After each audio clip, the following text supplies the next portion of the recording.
The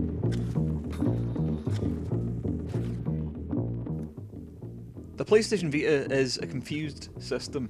Nobody's really sure what they should do with it. The library's full of stripped-back ports and soulless spin-offs. It's a system that hasn't really discovered what it's good at. I think OlliOlli shows the kind of thing it's brilliant for.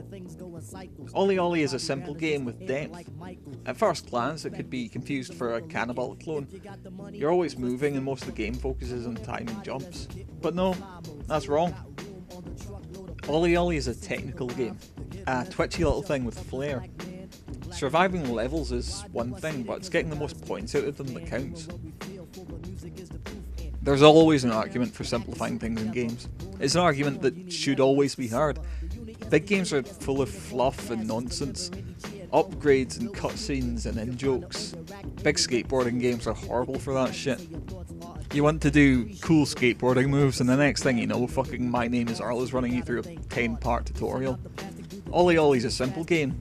X to push, do something with analog stick to jump, X when you land.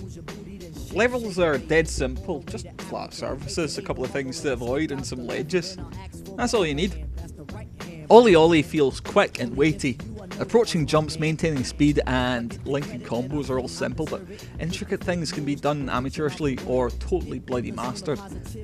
Getting to the end of a level can seem ambitious enough for newcomers, but getting every possible point out of a level makes it worth retrying.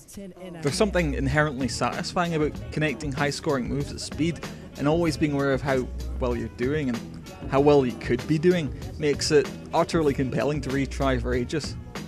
And that's where the simplicity really helps the game. Big, difficult objectives in Tony Hawk's or Skate come with lots of little bits to them, and some of those little bits are just horrible. You end up trying to find the easiest ways around them, exploiting the game's design and doing things developers never considered in order to make progress. In OlliOlli, you're always working within reasonable limits. You know exactly what to do, you know exactly how to do it, and you know that you can do it. All this simplicity might sound off-putting. I mean, skateboarding games are basically just high-fluting platformers, and Mario wouldn't be much fun without all the stuff to play around with. Mario isn't a score attack game though. OlliOlli works because it uses a set of predictable components throughout, gives you a simple way to use them, and challenges you to do it better than anybody else. It's instantly replayable because you always know how you could have improved your run. If you flubbed a landing or did a shitter trick than you intended to, it's all too easy to hit that retry button and see if you can fix it. Add some more spins and add some trickier grinds. Get that gap for a longer combo. There's always options for more points. Play while watching TV or listening to music, and OlliOlli can easily eat up whole evenings.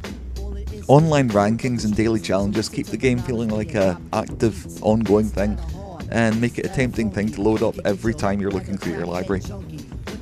Personally, it's a little difficult to recommend OlliOlli right now, as I've been lucky enough to have a quick play of the upcoming sequel, and the things it adds to the core gameplay blow this game out of the water. It's an easy comparison to make, but it's as big a gap as Tony Hawk's 1 and 2. Imagine having to recommend the first one after you just played THPS 2. But OlliOlli deserves its praise. It's one of the snappiest and coolest little games in a long time, and one of the best games to come out this year.